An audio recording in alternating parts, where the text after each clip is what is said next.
Good morning guys. Bike muna tayo papuntang Vertis. Yan. Tamang ikot muna tayo dito sa Vertis bago tayo pumunta ng UP. Sarap magbike dito. Lalo na umaga. Ang lamig. Natapat ka pa sa aircon ng Soler.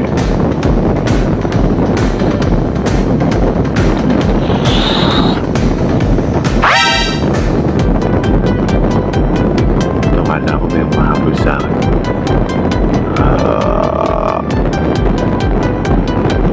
Superman. Ten ten. Kala mo naman professional eh, no?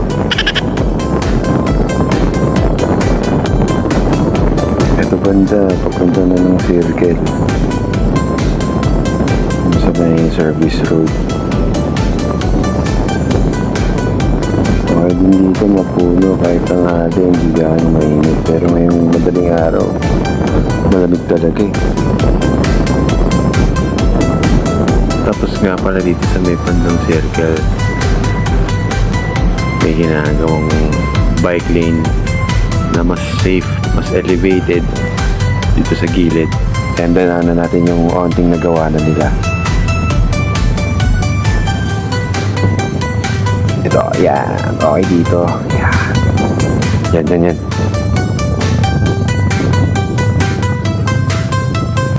Medyo alog nga lang yung itlog mo. Oh, dito. Yan.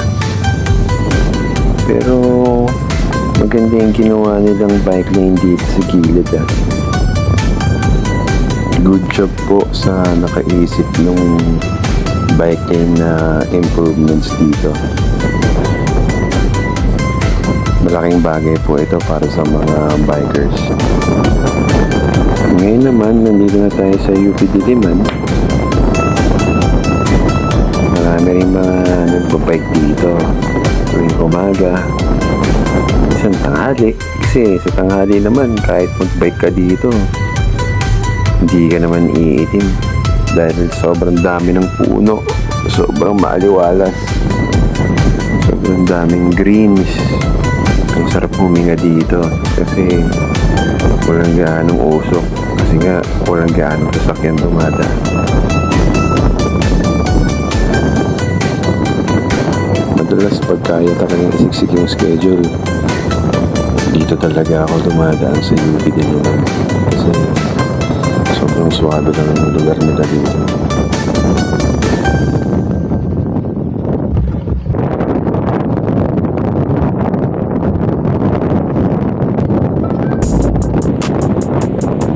Marami ring mga ahon dito, hindi lang basta patag. Kaya pag umikot ka dito, mapapagod ka rin eh. Tapos may mga kasalubong pa akong mga ganito. Yan o. Parang ayaw nila magpadaan ah. Hop. Tayo dyan, balik tayo. Hop, mga atake ah.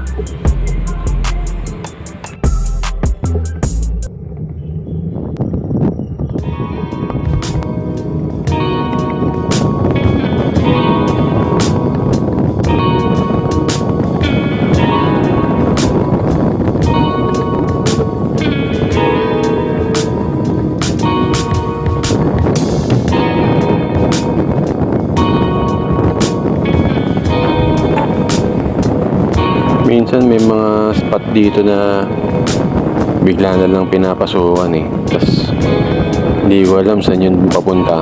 Tapos bahala na. Pero ending okay lang.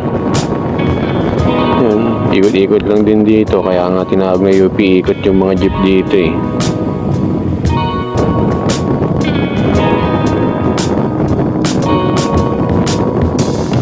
Mga biker lang nakaka-relate. Oops!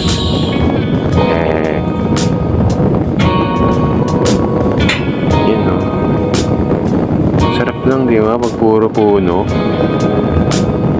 Hello po, good morning po.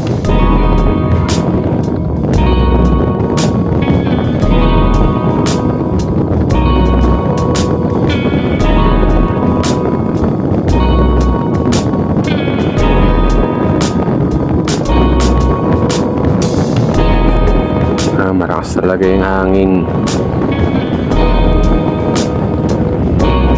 Halos mag-alas 8 na ng umaga pero ang lamig pa rin dito.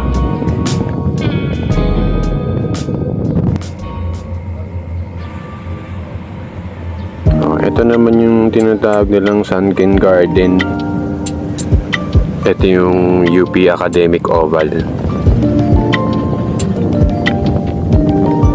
Diyan ginaganap pag nag-UP Fair, diyan ginaganap sa gitna. Ayan, dito talaga marami nag-jogging. Meron lang part na pwede mag-bike pero mas madalas jogging talaga dito. Ayan, solid, diba?